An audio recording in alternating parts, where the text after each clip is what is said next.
Hello everyone, good morning, শুভ সকাল। আমার আরও একটি নতুন ব্লগে সবাইকে স্বাগত। তো বন্ধুরা, আমি রয়েছে এখন কলকাতায়। আজকে আমাদের দ্বিতীয় দিন। আর দেখো, সকাল সকাল স্নান টান করে সেজে গুজে রেডি। মাথায় একটু ফুলও লাগিয়েছি, লাল রঙের একটা শাড়ি পরেছি, কারণ আমি রয়েছি আজকে আমার বোনের বাড়িতে। আর আজ হচ্ছে আমার বোনের বাড়ির গৃহপ্রবেশের অনুষ্ঠান। সেই জন্যই একটু সাজগোজ, সকাল থেকে প্রচুর ব্যস্ত ছিলাম। তা রেডি হয়ে এখন ভাবলাম চলো ভিডিওটা শুরু করি। এই হচ্ছে আমার বোনের বাড়ি। আমরা তো এসছি কালকে, তবে কালকে ওর আরেক ফ্ল্যাটে ছিলাম। আজকে আমরা এখানে এসছি। আজকে যেহেতু এখানে গৃহপ্রবেশের পুজো হবে, পুরো বাড়িটাও তোমাদেরকে একটু ঘুরিয়ে দেখাবো, যেহেতু আমরা এখানে এসছি আর সবাই এসছি, আমরা সবাই রয়েছি আজকে। চলো, আজকে ব্লগটা কিন্তু বেশ ভালো হতে চলেছে, অবশ্যই সঙ্গে থেকো, আশা করি ভালোই লাগবে। আর এই হচ্ছে আমার বোনের বাড়ির ব্যালকনি, যেখান থেকে বাইরে শুধু সবুজ আর সবুজ, চারিদিকে প্রচুর গাছপালা। ব্যালকনি থেকে এরকম চারিদিকটা সবুজ দেখতে বেশ ভালো লাগে কিন্তু, তাই না? আর এই হচ্ছে ব্যালকনিটা, যেটা নাকি আমার বোন তার পছন্দ অনুযায়ী বেশ সুন্দর করে সাজিয়েছে, ছিমছাম। ব্যালকনিটা এমন একটা জায়গা যেখানে বসে একটু রিল্যাক্স করা যায়, তাই না, দিন শেষে। চলো এবার ভেতরে যাই, দেখি কে কী করছে। আর এই রুমে রয়েছে সব ছেলেরা, আর এই হচ্ছে আমার বোনের হাজব্যান্ড। তো আজ যেহেতু বাড়িতে পুজো, তাই ছেলেদের বিশেষ কোনো কাজ নেই, সবাই এক রুমে বসে ওই একটু রিল্যাক্স করছে। আর পুজো বাড়িতে যেটা হয়, মহিলারাই সাধারণত ব্যস্ত থাকে বেশি। তো চলো, ওইদিকে হচ্ছে পুজো, সামনেই রয়েছে আমার মেয়ে কিন্তু সকাল থেকেই ব্যস্ত। ঘুম থেকে উঠে তার ফার্স্ট কাজ ছিল তার মানিকে, মানে আমার বোনকে রেডি করা। আর এই হচ্ছে আমার ভাই, সেও সকাল থেকে ব্যস্ত ছিল, তবে এখন তার দায়িত্বে রয়েছে এই যে ফটো তোলার দায়িত্বে সে রয়েছে। আর সামনে রয়েছে আমার বৌদি, বোনের ননদ, আর এই হচ্ছে আমার বোন, যার আজ স্বপ্ন পূরণের দিন, একটা আনন্দের দিন। তার এই আনন্দকে ভাগ করে নেওয়ার জন্যই আজকে আমরা এত দূর থেকে এখানে এসেছি। আগে বলো তো, আমার বোনের সাজটা কেমন লাগছে? সকাল সকাল সুন্দর করে রেডি হয়ে গেছে। বাড়িতে গৃহপ্রবেশ বলে কথা, লক্ষ্মীর মতো একটু না সাজলে হয় বলো তো? আর এদিকে পুজোর আয়োজন চলছে, পুরোহিত মশাই সেই সকাল থেকেই পুজোর আয়োজন করছে, এখনো পর্যন্ত চলছে পুজোর আয়োজন। এইদিকে আমার বৌদিও সুন্দর করে সেজেছে। পুজো বাড়িতে একটু সাজগোজ না করলে হয়? অনুষ্ঠান বলে কিন্তু মনে হয় না, তাই না? আর এই হচ্ছে আমার বৌদি, রয়েছে বোনের ননদ, আর এই দিকে রয়েছে সব শাশুড়িরা, মানে আমার বোনের শাশুড়ি, কাকি শাশুড়ি, আর আমার বৌদির মা। তারা সকাল থেকেই পুজোর কাজে ব্যস্ত। আর এদের সঙ্গে রয়েছে আমাদের ছোট্ট ক্ষুদে সদস্য মিঠি রানী, মানে আমার ভাস্তি।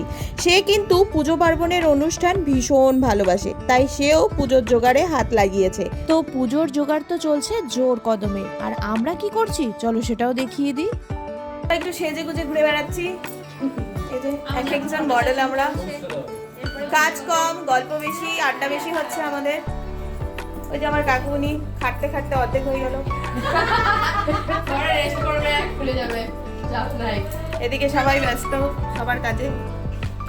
পুজো শুরু হয়নি এখনো, পুজো শুরু হবে, কিছুক্ষণ টাইম লাগবে। চলো আমরা বেশ কয়েকটা ফটো তুলবো। পুজো বাড়িতে তো সকাল থেকে সবাই তুমুল ব্যস্ত। আর এতদিন পর আমরা সব ভাই বোনেরা আরও সবাই একসাথে হয়েছি। আর একসাথে হলে একটু হাসি মজা তো হয়, তাই না? তার ওপর আজকে একটা আনন্দের দিন বলে কথা। আর এইদিকে আমার বোন তো সকাল থেকে সেজে গুজে রেডি, কিন্তু শেষ সময় মানে পুজো শুরু হওয়ার সময় দেখলাম যে সে আলতাই পরেনি। তাই আমার মেয়ে এখন বসেছে তাকে আলতা পরিয়ে দিতে। আজ ওর বাড়ির গৃহপ্রবেশ, পুজোর দিন, আর পুজোর দিন আলতা না পরলে ভালো লাগে না।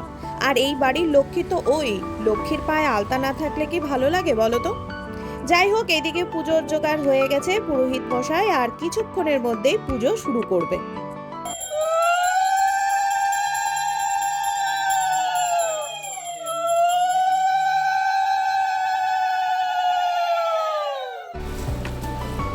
আজকে এটা দোষিস, কালকে তাহলে চিকেন ধরাবো। আমরা যেহেতু সবাই পুজোর কাজে ব্যস্ত, তাই মাছে হাত দিতে পারছি না, তাই আমার মেয়েই মাছে সিঁদুর লাগিয়ে দিচ্ছে। আর তোমরা তো জানোই, আমাদের বাঙালিদের যে কোনো শুভ অনুষ্ঠানে আশালা একটা মাছ তো লাগবেই। আজকে বোন আর বোনের হাজবেন্ড ওরা গৃহপ্রবেশের সময় ঘরে ঢুকে এই মাছের দর্শনটা করবে। তাই আমার মেয়ে সিঁদুর লাগাচ্ছে, আর এই দিকে সদর দরজায় মঙ্গল ঘট বসে গেল, যেটা বসিয়ে দিল আমার বোন। আজকের দিনে চারিদিকটা যেন শুভময় আর মঙ্গলময় হয়। আজকের এই গৃহপ্রবেশ আমার বোন আর বোনের হাজবেন্ড ওদের সংসারে যেন একেবারে চারিদিক থেকে শুধু আনন্দ, খুশি আর শুভ লাভ নিয়ে আসে, এটাই আমাদের প্রার্থনা। আর বাড়ির এন্ট্রান্সটা আজকে এইভাবে সুন্দর করে সাজানো হয়েছে আজকের দিনের জন্য। আর গৃহপ্রবেশ উপলক্ষে যে অনুষ্ঠানটা, মানে লোকজন নেমন্তন্ন, খাওয়া দাওয়া, সেটা হবে একদিন বাদে, কারণ আজকে পুজো হতেই অনেকটা সময় লেগে যাবে। আর আজকে ওদের মেইন উদ্দেশ্য যাতে পুজোটা একদম ঠিকঠাক মতো হয়, তো শুধু আজকে পুজোরই আয়োজন করা হয়েছে। আর আমরা বাড়ির কয়েকজন আজকে রয়েছে এখানে, বাকি আত্মীয় স্বজন, বন্ধু বান্ধব, তাদের জন্য একদিন বাদে আয়োজন করা হয়েছে। চলো এখন গৃহপ্রবেশটা শুরু হচ্ছে, সুন্দর মতো তাদের গৃহপ্রবেশটা হয়ে যাক। নমো ব্রহ্মঋষিঃ গায়ত্রী ছন্দ ইন্দ্র দেবতা পূনা রাজগু শ্রেষ্ঠু। একটা বাড়ি তৈরির পিছনে পরিশ্রমের সাথে সাথে থাকে কত স্বপ্ন, কত ভালোবাসা, কত ইচ্ছে, সব কিছুই জড়িয়ে থাকে কিন্তু, তাই না? আর সেই স্বপ্নের দিনটা যখন একদম হাতের কাছে এসে উপস্থিত হয়ে যায়, এই আনন্দের মুহূর্তগুলো পেলে তখন আর সেই পরিশ্রমটা পরিশ্রম বলে মনে হয় না। তো চলো, আমার বোন আর বোনের কর্তামশাই দুজনে মিলে সুন্দর মতো গৃহপ্রবেশটা করলো। আর তারপর শুরু হয়ে গেল পরপর পুজো। আজকে যেহেতু গৃহপ্রবেশ হবে, নারায়ণ পুজো, লক্ষ্মী পুজো, তারপরে হবে বাস্তু পুজো, তাই পুজো হতে হতে কিন্তু অনেকটা সময় লেগেছে, প্রায় রাত 9টা, 9:30 বেজে গিয়েছিল। এদিকে লক্ষ্মী ঠাকুরকে স্নান করানো হচ্ছে, ওইদিকে নারায়ণ পুজো কিন্তু আগেই হয়ে গেছে। আর এই লক্ষ্মী ঠাকুর আজকে আমার বোনের নতুন ঠাকুর ঘরে প্রতিষ্ঠিত হবে, তাই সুন্দর মতো লক্ষ্মী ঠাকুরকে স্নান করিয়ে এখন শুরু হবে লক্ষ্মী পুজো। আর স্নানের পরে এখন লক্ষ্মী ঠাকুরের সাজসজ্জা চলছে, যেটা করছে আমার ভাই, কারণ আমার ভাই এগুলো খুব ভালো মতো পারে। লক্ষ্মী ঠাকুর সেজে গুজে তার আসনে বসেও পড়েছে। এখন হবে লক্ষ্মী পুজো, তারপরে হবে বাস্তু পুজো, তাই পুজো হতে অনেকটা সময় লাগবে। লক্ষ্মী পুজো আর নারায়ণ পুজো হয়ে যাওয়ার পর আমরা বসে পড়লাম খাওয়া দাওয়া করতে। বাজে এখন বিকেল প্রায় 4:30, তাই আর বসে না থেকে ভাবলাম চলো এবার আমরা সবাই মিলে খাওয়া দাওয়াটা করে নিই, যেহেতু নারায়ণ পুজো আর লক্ষ্মী পুজো হয়ে গেছে।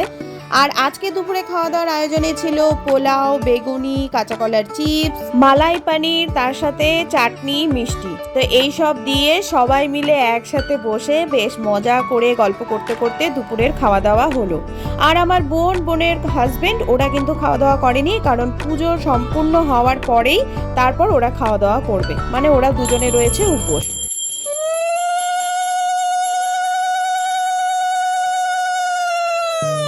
সব শেষে এখন হবে যজ্ঞ। এটা হয়েছিল হোম যজ্ঞ, আর এই যজ্ঞ হতেও অনেকটা সময় লেগে গিয়েছিল, প্রায় 1.25 ঘন্টার মতো সময় লেগেছে এই যজ্ঞ হতে। নতুন বাড়ির গৃহপ্রবেশে যজ্ঞ তো করতেই হয়, তাই না? যজ্ঞটা করলে এই যজ্ঞের তাপে, যজ্ঞের ধোঁয়ায় চারিদিকে কিন্তু একটা পজিটিভ এনার্জি আসে, আর নতুন বাড়ির জন্য সেটা খুবই দরকার। ঠাকুরের কাছে প্রার্থনা, সমস্ত নেগেটিভিটি, খারাপ যা কিছু, সমস্ত কিছু দূরে সরে গিয়ে চারিদিক থেকে যেন শুধুই পজিটিভিটি, চারিদিকটা যেন শুধু শুভময়, মঙ্গলময় হয়। এই নতুন বাড়ির নতুন সংসার যেন আনন্দে পরিপূর্ণ থাকে সব সময়, এটাই প্রার্থনা। আর এদিকে যজ্ঞ হচ্ছে, যজ্ঞেরও কিন্তু অনেক নিয়ম থাকে, তাই না? আর গৃহপ্রবেশেরও অনেক নিয়ম ছিল। তবে এই যজ্ঞের ধোঁয়ায় এখন তো আমাদের মানে খুবই বাজে অবস্থা, এত ধোঁয়া হয়ে গিয়েছিল, আর ধোঁয়াটা বেরোনোর সেরকম জায়গাও ছিল না, যদিও দরজা খুলে দেওয়া হয়েছিল, তবুও সারা ঘর শুধু ধোঁয়া আর ধোঁয়া। ভালো লাগছিল বটে, তবে এই যে চোখ জ্বালা করছে, চোখ দিয়ে সমানে জল পড়ছে। আর আমার ভাইকে তো দেখতেই পেলে, ওর নাক চোখ সব ঢেকে নিয়েছে। এই নিয়েও আমরা একটু মজা করলাম। আর এইদিকে কিন্তু যজ্ঞ প্রায় সমাপ্তর দিকে। যজ্ঞটা ভীষণ ভালো লাগলো, ভীষণ ভালো মতো হলো এই যজ্ঞ। শুধু যজ্ঞ নয়, আজকের পুজোটা দিয়েই সারাটা দিন কাটলো, বেশ ভালো লাগলো চারিদিকের আজকের এই পুজোর আবহাওয়া। আর পুজো প্রায় শেষ, সবাই এখন গিয়েছে যজ্ঞর দর্শন করতে, ঠাকুর দর্শন করতে, তার সাথে শান্তির জল, সমস্ত কিছু দিয়ে খুব ভালো মতো পুজো সম্পন্ন হলো। আজকের দিনটাও আমাদের বেশ ভালো কাটলো। তোমরা জানিও তোমাদের কেমন লাগলো আজকের ব্লগটা। যদি ভালো লাগে like comment share and subscribe করতে ভুলো না। আজ তাহলে আসি, দেখা হবে আবার আরেকটি নতুন ব্লগের সঙ্গে। অনেক কিছু শেয়ার করার রয়েছে। তো চলো, সবাই ভালো থেকো, সুস্থ থেকো, সাবধানে থেকো। টাটা।